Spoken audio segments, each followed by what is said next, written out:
Hi, everyone. Welcome to the Synergy Hub's podcast, the Silicon Valley. Myself, Sangeeta Nair.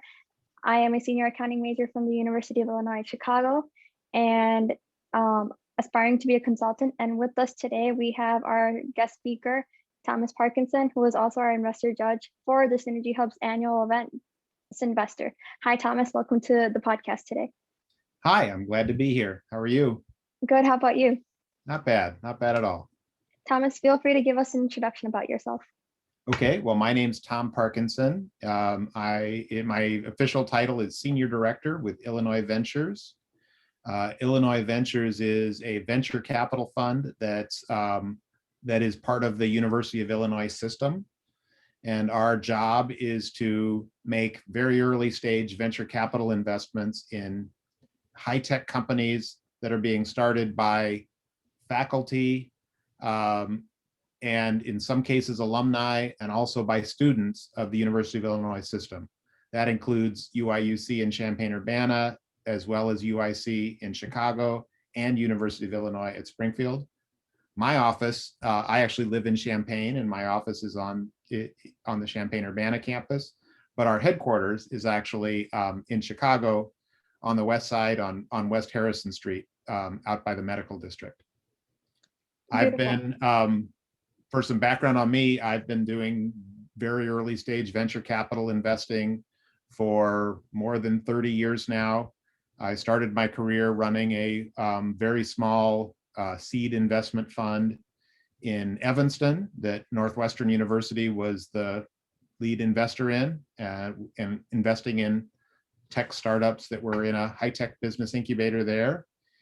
Then I joined a group during the 2000s that raised $135 million for two venture capital funds, investing in sort of parts of the country that are sort of off the beaten path for most venture capital investors. We had a Midwest focused fund that invested in places like Canton, Ohio, and Marquette, Michigan, and Altoona, Pennsylvania. That we had a few investments in the Chicago area, but our focus was really on parts of the Midwest that were not really part of the mainstream for the venture capital investment sort of business.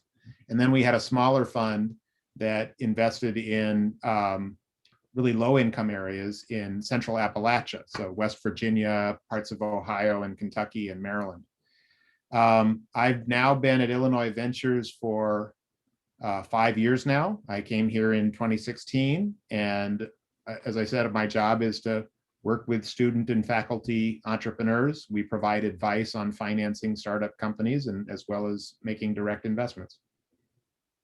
I guess the only other thing that's worth saying is I do a lot of teaching. So I've taught at places like Kellogg, and I used to teach at UIC, both for undergraduates and MBA students in the business school. That was a number of years ago, though. And right now I'm teaching in the online MBA program, the IMBA program at the College of Business in Champaign-Urbana. Are there like specific majors or subjects that you teach? I teach entrepreneurship. My current class is just called Entrepreneurship from Startup to Launch. And it's an MBA level course, but it's all online. I had about 900 students last fall. And previously, when I was teaching at Northwestern, it was in the Kellogg School of Management, and the name of the class was New Venture Launch. How was that experience like, teaching in person versus teaching online? Oh, it's a lot different. The class at Northwestern at Kellogg was actually the third course in a 3-course sequence for people that were interested in starting businesses, and students actually had to have a project they were working on, and they had to apply to get into the class. So it was really more like coaching students as they were starting ventures than a traditional teaching, what you would think of. And there were only usually 12 to 16 students at a time in probably 6 or 7 or 8 teams that are launching businesses. So that's completely different from what I'm doing now with the online program, where I have something like 30 TAs to help with grading. That's how big the class is.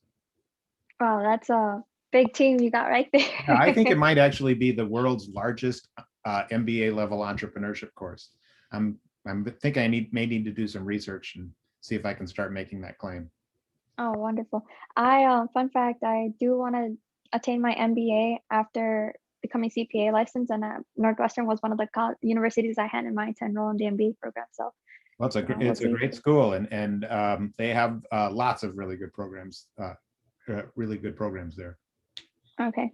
I've been looking into it. I haven't finalized anything yet, but for sure I'll look into it even more since now you were Okay, part well, of if the you're system. interested in entrepreneurship, the Kellogg Innovation and Entrepreneurship Program, Kellogg Innovation and Entrepreneurship Initiative, KEY is what they call it, is run by Linda Dara, and she is a great champion for women entrepreneurs. Okay, thank you so much. All right. So my first set of questions for you is, what made you want to start investing and becoming an investor? Well, I have a little bit of an unusual career path, or I had a little bit of an unusual career path. I went to Kellogg. This was back in the 1980s. And at the time, I decided to specialize in a program on urban economic development. So the people that would have that specialization might work for cities or states or counties, developing economic development strategies. And I had a summer internship between my 2 years of school working for the city of New Haven in Connecticut, which was developing a research science park and a business incubator for high-tech companies right next to the Yale campus.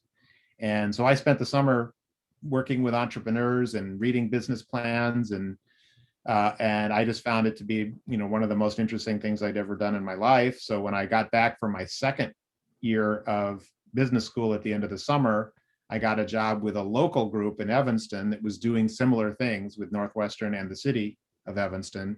And that evolved into, after I graduated, an opportunity to actually start running a very small fund.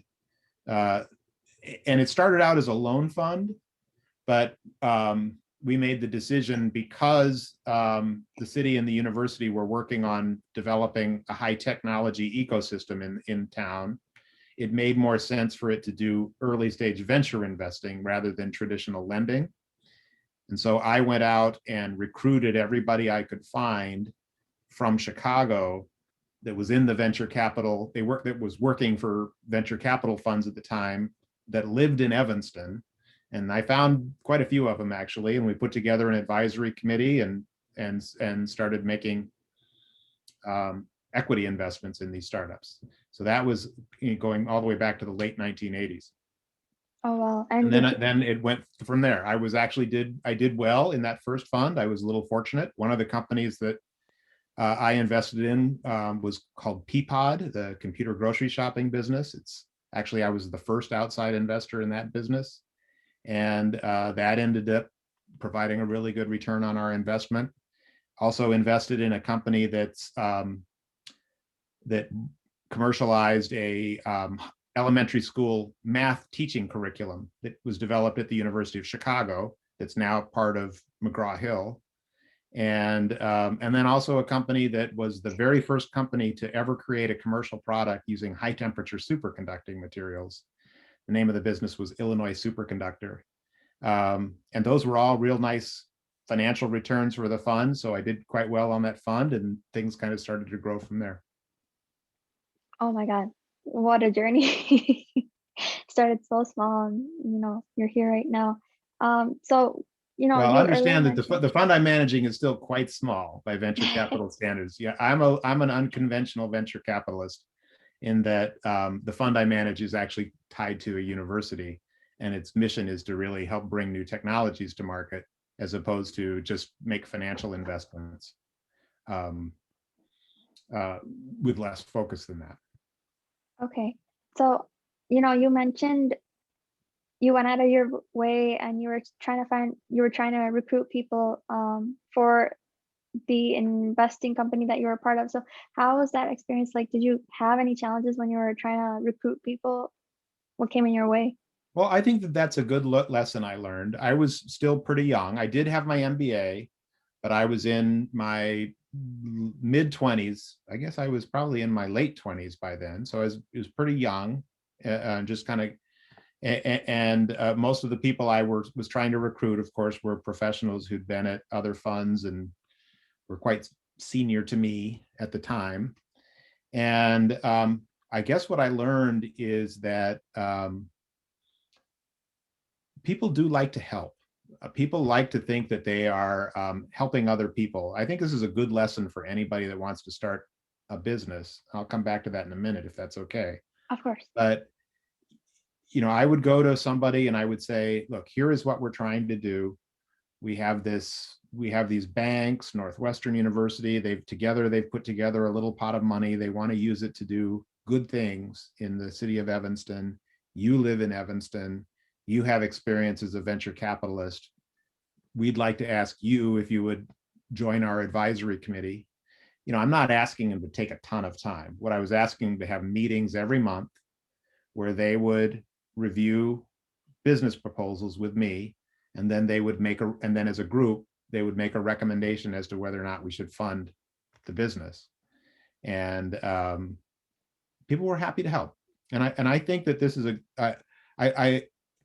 when I was teaching at Kellogg, the same sort of thing happened, in that I would have students that were developing their business ideas, and they would have questions or they would need some help. And they would say, oh, I'd really love to get an introduction to this person at Google or wherever it is.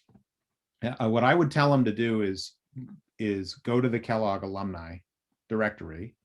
Every business school has one, like most colleges have them, right? Mm-hmm.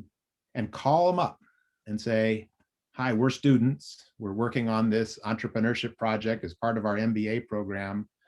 We think because of your industry experience, you'd have some good advice. Were you willing to help as an alum? Are you willing to provide some help to this student? I kind of figured that most of the time, or a lot of the time, people would say, no, they're too busy, but they almost never said they're too busy. They were pretty much always willing to help. And the only times they wouldn't was if they had some sort of corporate policy that prohibited, like they had like secrecy requirements or things like that. And they weren't allowed to talk to people with other ideas. But people are anxious to help. And that's, I think, one of the good things for people while they're in college, if they're thinking of starting a business, is this is when you have an opportunity to reach out to people and say, hey, I'm just a college student. I'm looking for some advice. Can you help me? And people like to help college students. It's a little bit easier than later on when you're out in business and you're saying, I'd like you to help me. And then they'd say, well, what's in it for me? Right. Oh, that's really interesting because, I would think early on when you start investing or you're trying to seek for investors, it'd be hard to get someone to be able to help your product or service become a real-time innovation. So it's really interesting to hear that your students, went out of their way to ask all these investors from actually alumni from Northwestern if they could provide advice and help out. So well, I would actually tell students that if they were didn't feel comfortable calling somebody up asking for help, I'll call them.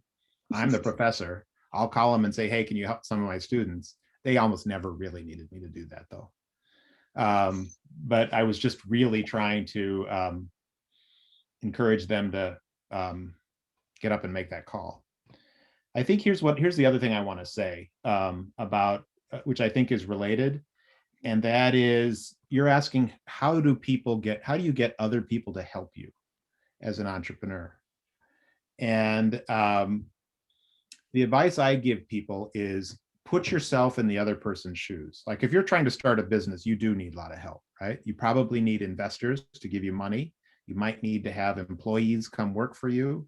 You might have to have other businesses agree to sell you products, or you certainly need customers who are going to buy from you, right? You need lots of help. And I really encourage entrepreneurs to sort of put themselves in the shoes of the person they're trying to get help from and ask themselves, why would that person ever want to help me? right? Why would that person ever want to invest in my money, in my company? Why would that person ever want to even give me any advice, right? Mm-hmm. And it comes back to, well, why do you want to do it? Right? Why have you decided you want to start a company? And most of the time, I think there's three reasons why people want to start a company. Mm-hmm. Number one is they think that they'll make money doing it. Hopefully they think they're going to make a lot of money doing it. They're going to make more than they would by going out and getting a job and working somewhere else, right? Mm-hmm. So people are motivated by money. A lot of times, and I would say probably most of the time, though, people who are starting businesses are also motivated because they think it's an opportunity to make the world a better place in some way. Maybe they have, maybe it's just they're going to create jobs for people that need jobs, but maybe they're actually providing some sort of a cure to some medical condition, or maybe they're doing something that's going to clean up the environment. Or most of the time, I think people want to feel that they're doing good. And the third thing, the reason why you start a company is because you think you'll enjoy it, right? You think it'll be more fun or more enjoyable or more engaging than some boring job where you're just sitting at a desk and working for somebody else and watching the clock all day, right? Mm-hmm. Well, that's true for the people that you're asking help from too. Those are the exact same reasons. So you should try to communicate to them when you're asking for help. Like if you're putting together a pitch, trying to raise money from an investor, or whether you're trying to convince somebody to come take a job working for your business, or you're in front of a customer trying to convince them why they should buy your product. Number one is you got to think about what's the money involvement. Number two, you got to think about, are they going to feel good about having worked with you because they've made the world a better place in some way? And is it going to be enjoyable? If it's going to suck, they won't do it, right? If they think, Yeah. even if you think, there's probably times you yourself have had like opportunities where you think, hey, I could make some money doing that, but I'd hate it. All right. And life is too short for that, right? Mm-hmm. So try to think about all those things and think about how you can show somebody that you can do all those things with them. And they can share in the financial side of it. They can share in the make the world a better place, share in the, hey, it's fun, a part of it. And if you can do all those things, you'll probably get people to support you. Okay. Is that helpful at all? Yeah, wonderful. It really does help. You put in a lot of perspective, and I'm actually really learning a lot from these three pieces of advice that you've been giving. And one question too, and this is towards your experience being a professor. Your students, have they ever come up to you and asking for help on their business product or idea? Oh, all the time. Yeah, that's always Okay. happened. Yeah. And And in how fact, do if you're you? taking business classes at the university now, Mhm. you should think about your professors as being resources. Not only that, but if they've got guest speakers they're bringing in to talk about something related to business, which a lot of entrepreneurship courses, they bring in successful entrepreneurs to talk about their businesses. Mhm. Don't be afraid. Reach out to people and ask for advice, ask for help if you can, if it makes sense. Don't waste people's time, Mhm. but don't be afraid to ask for help. Yes. I've always heard, don't be afraid to ask questions. Don't be afraid to ask for help. I think it's that mentality. I don't want to bother someone, or what if I'm just wasting their time, or, they're such a busy person. Why would they even consider me? Like personally, I take all those into consideration before I go out of my way and ask for help or ask any questions. Even at my current internship, there are times when I have so many questions. It's just, I'm afraid to ask because what if they think I'm dumb, or what if I'm not doing this the right way? What if I'm not good enough? So do you have any tips and advice in terms of that, having the confidence to ask questions and having the confidence to ask for help? This might be hard advice. Mhm. When I was an undergraduate, I had a summer job in sales, and so it was actually door-to-door sales. And they sent me to a week-long sales school at the beginning of the summer, and I learned a lot about sales, just the process of and a lot of that's probably changed since then, but it was still. And then even after I graduated, before I went and got my business degree, I actually had spent some time selling timeshare condos in Florida. Mhm.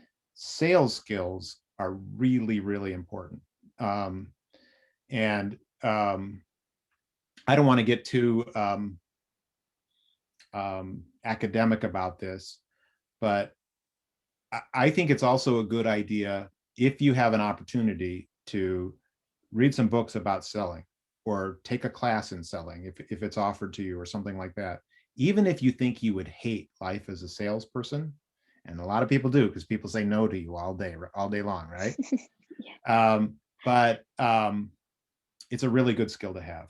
And so here's another way to think about it. So when you are trying to get somebody to help you, let's talk about specifically raising money from an investor. All right. Mhm. I think you have to go through what I consider to be a 4-step process in that. And the first process is you've got to get them to listen to you. All right. Because people are busy. Investors are busy. They've got lots of other things they're doing. Mhm. You've got to get them to stop what they're doing and pay attention to you, at least for a little bit. And that's why, and that's where sometimes some of the sales, well, in all these places, but that's why it's so important to really put together a good, strong introductory pitch, or have really good looking presentation materials, and try to look unique and really interesting in how you come across. I'm not saying you don't want to look weird, but you want to look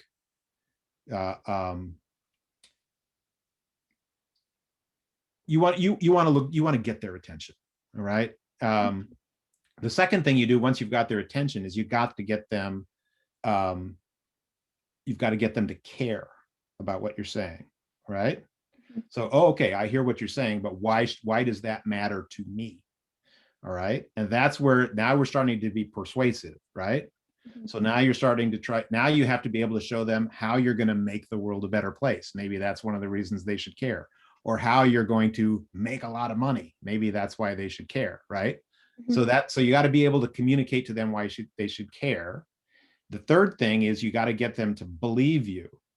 So you've got to be credible. And this comes back to what you were saying about reaching out for help. You got to have a little bit of swagger, right? You got to show a little bit of confidence. You don't want to look like you don't really believe in yourself, because if you Mhm. don't believe in yourself, no one else will. I believe in you. All Right. right. And so it's important, you have to brag a little bit. So, and even if you don't have a lot to brag about, I'm not saying make stuff up, Mhm. right? But Right. talk about the courses you've taken that make you an expert in this area. Talk about your family or lifetime experience that has made you decide that you care much about this like disease because some relative you had that disease or something like that. I Mhm. think you understand what I'm saying. Yes. But demonstrate why you're a credible person and they should believe you, because they don't want you don't want them to think you just came up with this idea yesterday, right? Right. And then the fourth is you got to get them to actually take action, right? So, so you've got to have an ask. You've got to say, okay, well, this is what I need from you. And if you're asking for advice, ask for the advice. If you probably don't want to, in a first meeting with an investor, saying, okay, now I want you to write me a check for $1 million. You'd have to have a lot of swagger to do that, right? Right. But you want to say, okay, here, I would like to get a follow-up meeting with you so that we can dig into this opportunity in more depth, and you can really consider whether it fits your investment profile. So ask for that follow-up meeting. Ask for a referral to somebody else that can help you. Make sure you're asking, make sure you're asking some call to action, because otherwise it's just a story, right? Mhm. You've got them to pay attention, you've got them to care, you've got them to believe, and then it's like, okay, bye. What are we going to do about that? Give them something to do. Give me a referral. Give me another meeting. Give me a purchase order if you're a customer. Have a call to action at the end of that. Is that So is that responsive to what you request? to what you were asking about having confidence? Oh yes, for sure. And I just want to ask, you were mentioning how having those salesperson skills is really essential. And you mentioned about a couple of books. What books do you recommend? Because I really want to Well, get into investing. okay, so I come from the investment side. So if you're interested in investing, startup financing, entrepreneurial finance, the best book I know is called Venture Deals by Okay. Brad Feld. It's an easy read. It's out there in paperback. I think they're on their third edition right now.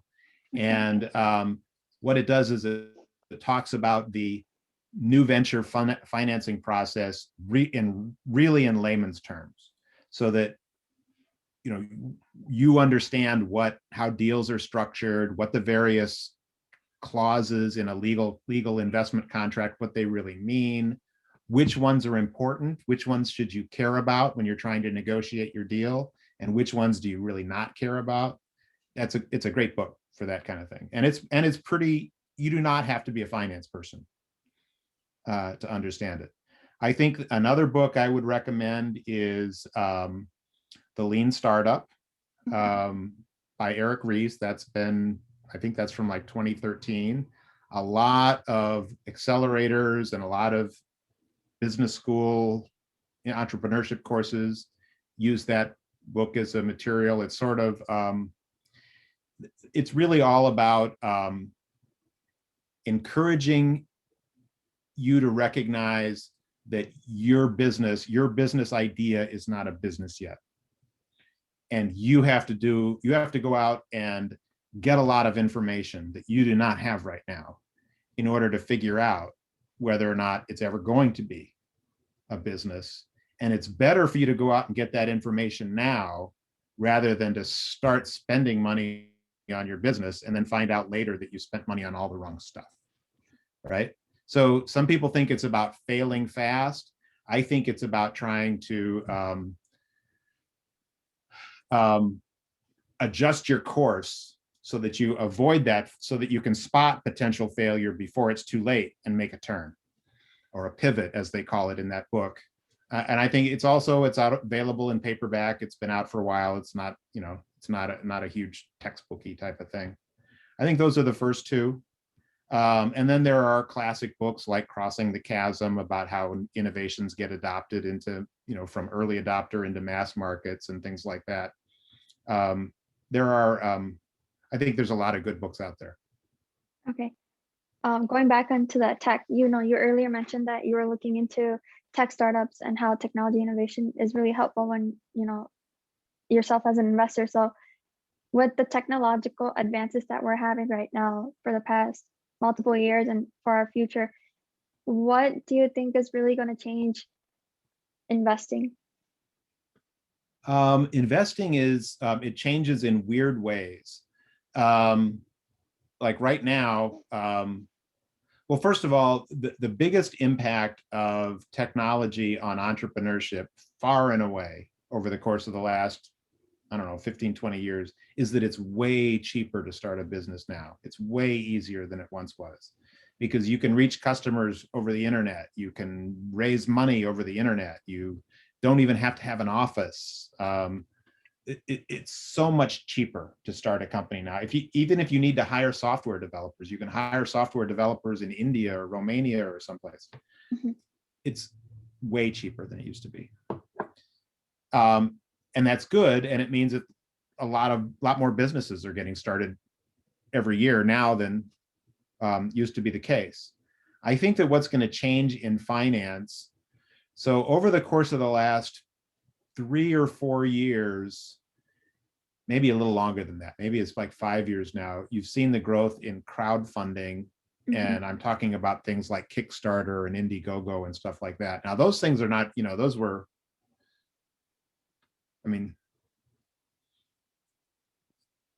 those are a lot bigger than they once were. And it's actually very hard to be successful with a Kickstarter campaign now, because you really got to spend a lot of money on it, because you got a lot of competition for Mhm. people's attention.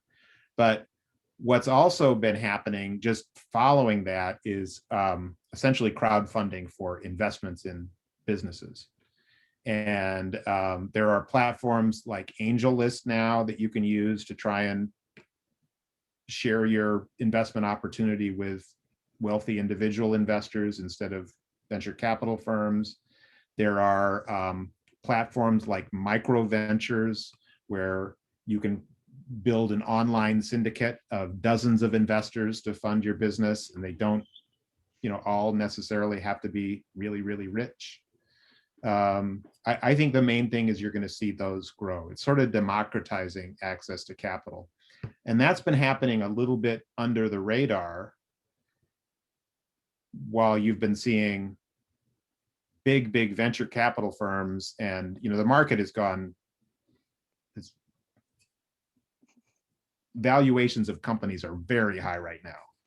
And you're seeing companies that have venture capital backing, that are having public offerings, that are having, multi-billion dollar valuations. And then this last year, you saw the SPAC financing industry start to take off.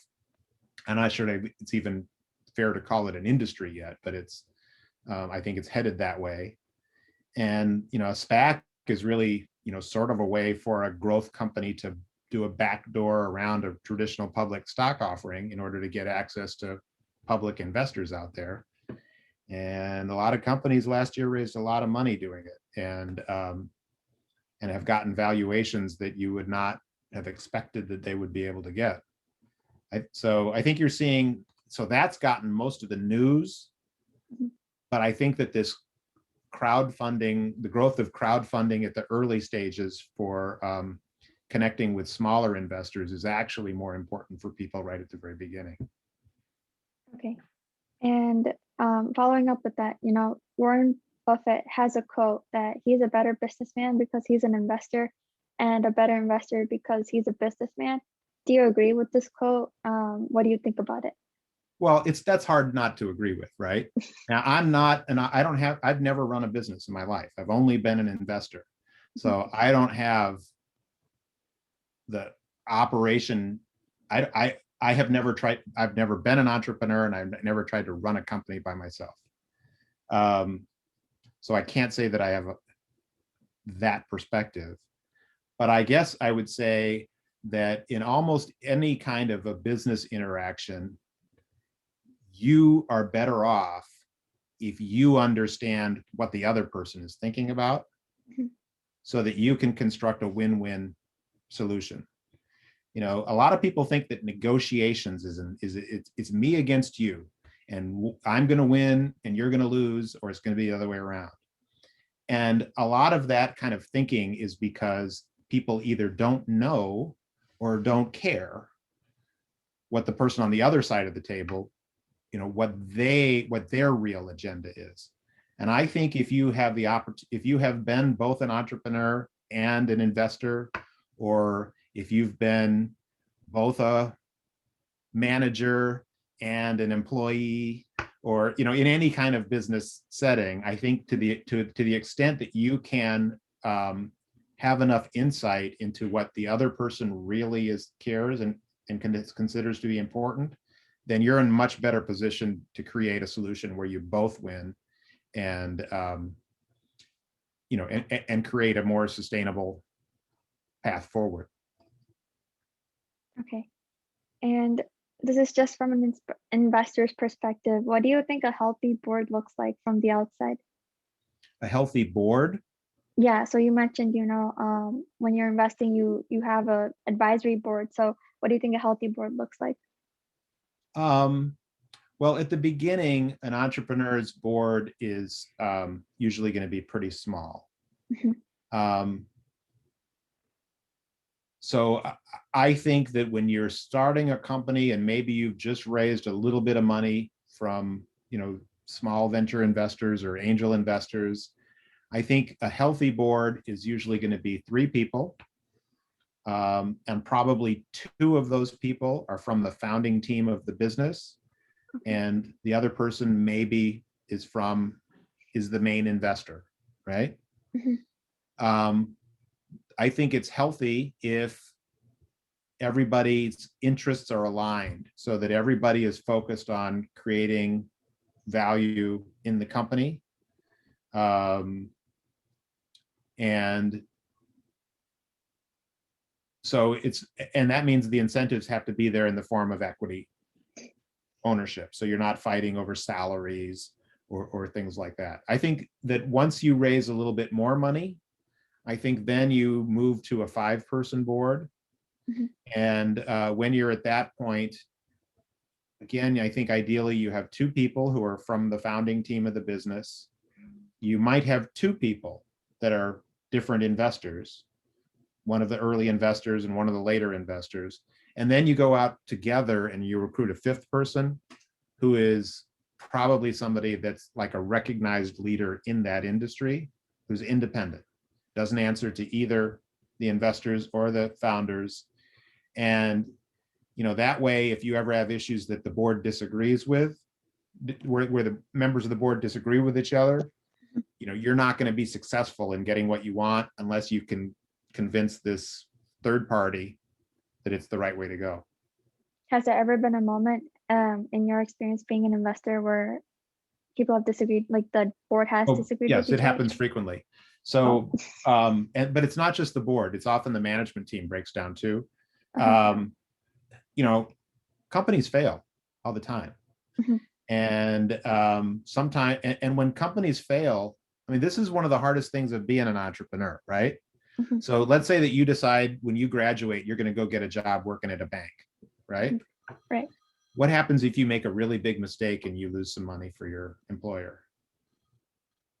They look down on you. It can turn into you kind of resigning, or They fire you, right? Yeah, They fire you. And what does that mean for you?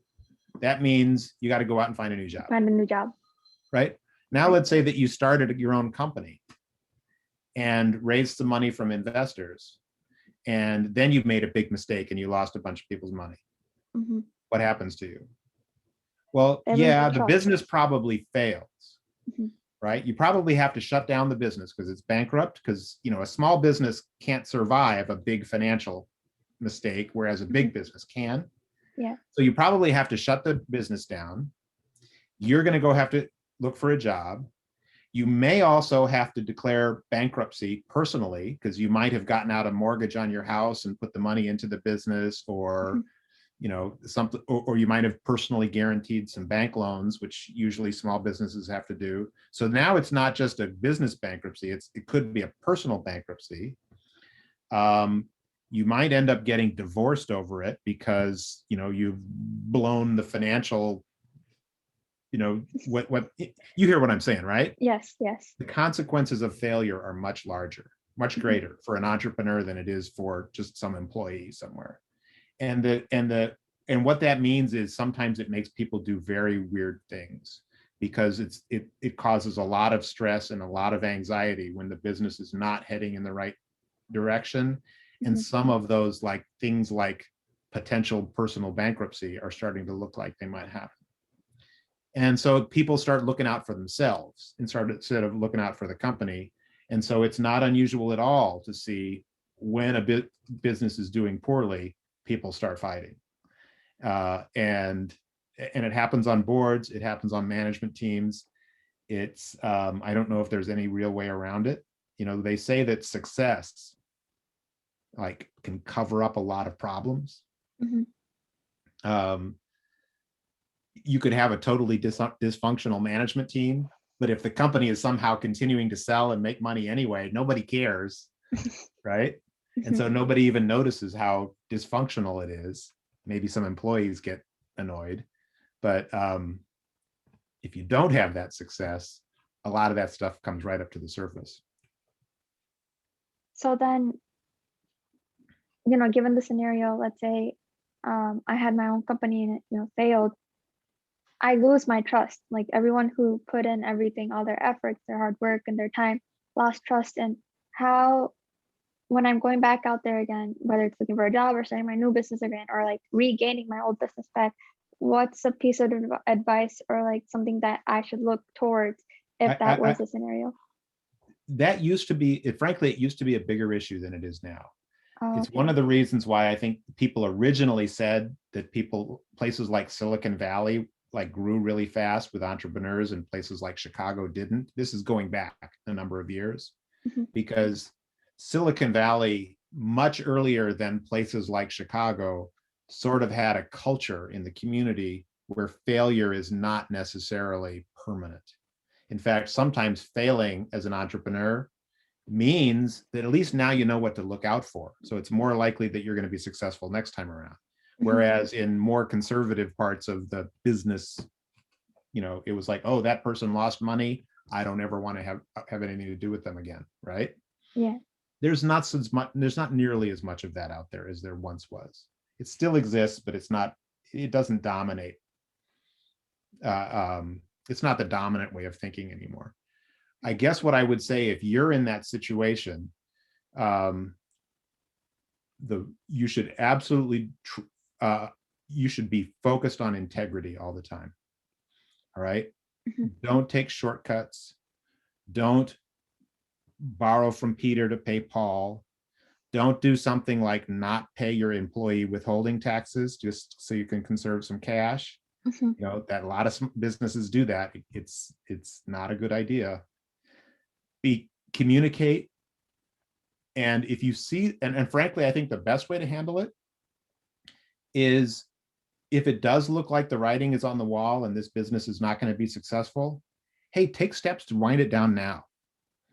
Don't wait. Don't keep going until you've lost even more money before you shut it down. In fact, sometimes investors, if you come to them and say, look, I know you're an investor in my company and we've hit some roadblocks, there's new competition, whatever, something's happened, I don't think we're going to make it. We could keep pounding away at this for a while, but I don't think it would be successful. I'll tell you what, I still have some of your money. I haven't spent it all yet. Why don't we shut the business down right now, and you can at least get part of your money back instead of losing it all, right? If you're the investor in that situation, you'd kind of respect that, right? The person's being honest with you. They're actually looking out for your interests. They don't just see you as a piggy bank that they can tap forever. I think that's the best way to do it. Be honest and transparent and don't cut corners. And if it makes sense to shut things down before you've lost all the money, then you should consider doing that. So you mentioned, having integrity, being honest, and being transparent. So what type of entrepreneurs do you admire? That's a good question. I actually do not have a whole lot of entrepreneurial heroes that I point to. I don't have people whose books I read all the time and things like that. I guess I would think more specifically about entrepreneurs that I have dealt with personally over my career. So I don't care about Zuckerberg or, Elon Musk or people like that. I think I spend much more of my time thinking about people I've actually dealt with. I will say that when I invested in Peapod, I really learned something very interesting from Peapod. And that company was started by two brothers. And the two of them had different backgrounds. One of them was a software development, technology, engineering type background. And the other one was all about like marketing and consumer products. He had worked at Kraft or someplace like that, right? And so even though they were brothers, they didn't have the same perspective on everything, but they knew each other and got along really well. And they did not have a problem sharing responsibility and sharing tasks.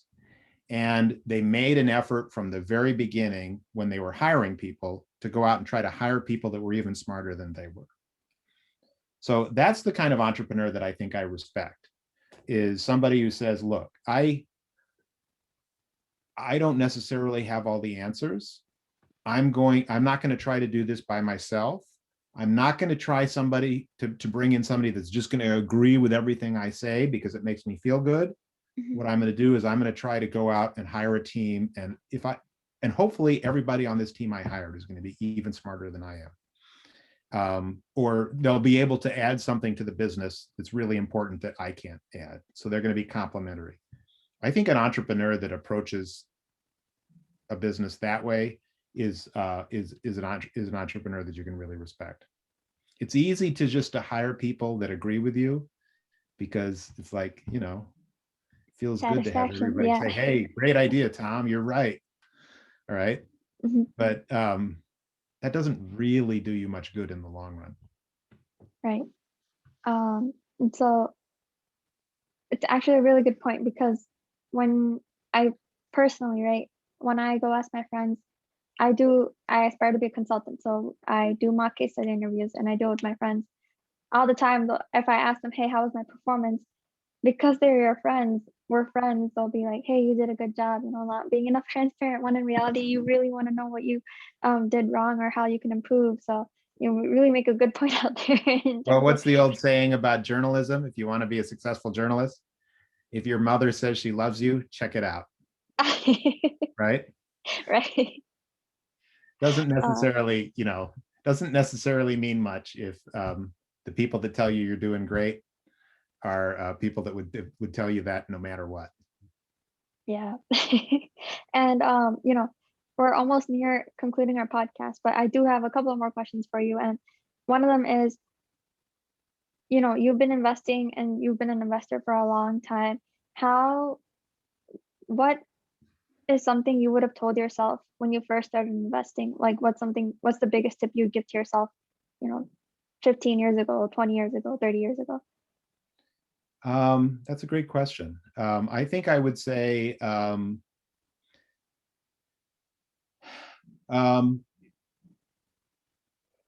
you have to be cautious.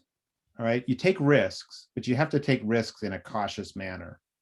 So I've been investing long enough that I've now been through 3 market crashes, Oh, okay. right? I Hmm. went through the dot-com crash in 2000. I went Hmm. through the real estate crash in 2007. Yeah. And then this most recent, the financial crisis with COVID and all that.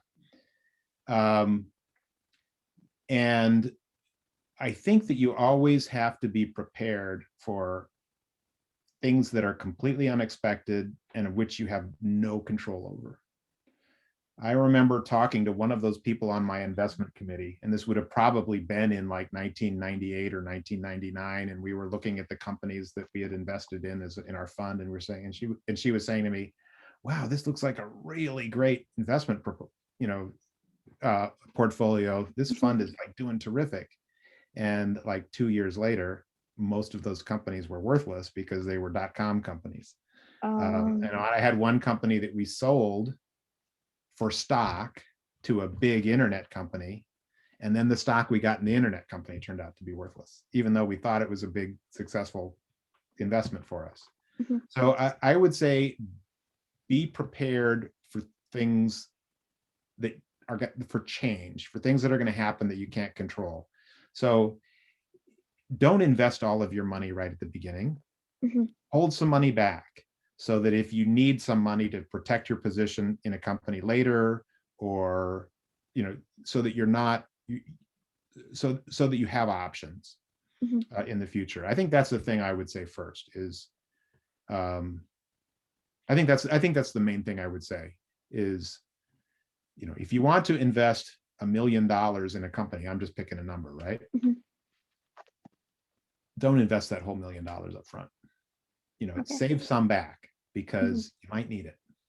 And if you don't have any dry powder left, that's what they call it in the venture capital business. It's called dry Dry powder. powder. Mhm. If you don't have any dry powder, then you're at the mercy of whoever is going to come in and write a check later, and they actually may force you to change a bunch of the terms of the investment you thought you made, and make it a lot less, um, make it a lot worse. Okay.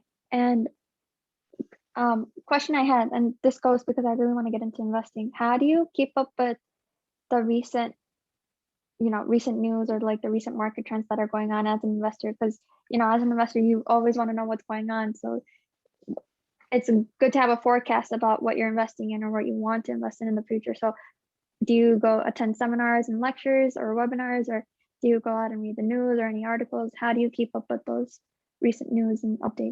I try to read. I probably don't read as much as I should. I do look at business articles every day. I mean, right now, there's only really 2 big issues happening right now that is consuming everybody's attention. One is like the GameStop type of stuff. Mhm. That doesn't really influence us because that's all about companies that are already public, not but the bigger issue that does influence us is this trend of companies to go public through these SPAC transactions, essentially doing reverse mergers to create a public company without going through the normal IPO process. So I think you read about that. I think it's important that you can set up Google alerts or whatever to make sure that you're seeing any news about anything that affects your companies that you've invested in or something that's related to your investment strategy. Mhm.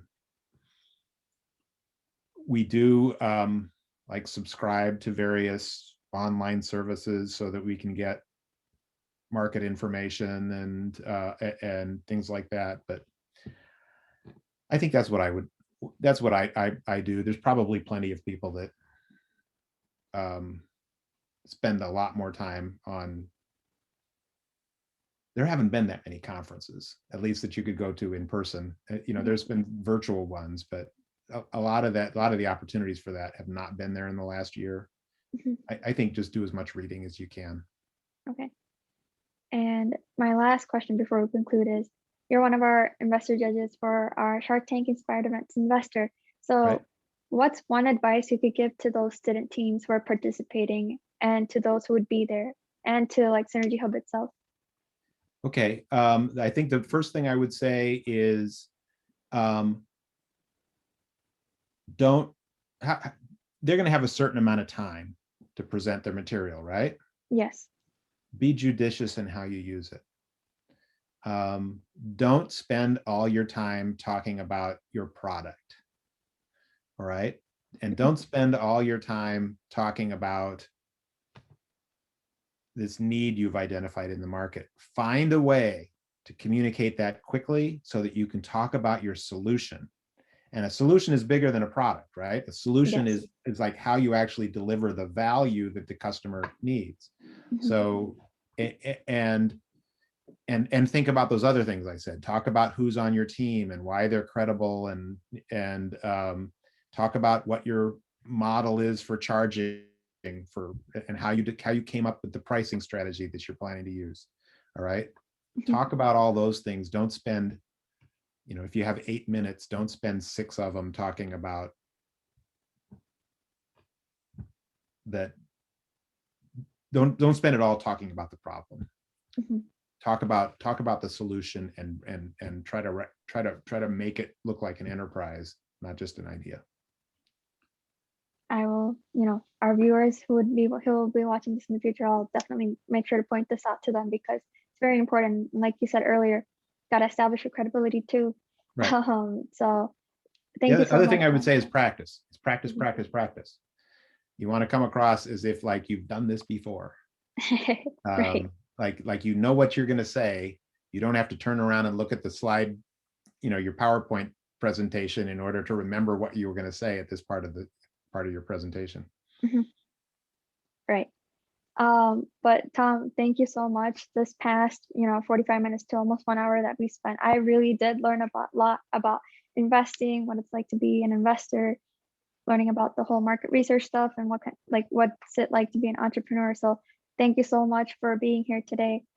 Synergy, on behalf of Synergy Help, we really do appreciate you taking your time and being here and conducting this podcast with us. Nonetheless, I really hope you do have a wonderful evening. And to our viewers, thank you so much for watching and expect to see the next release of our podcast in the upcoming week. Thank you so much. Thanks, Sangeeta. I really enjoyed it.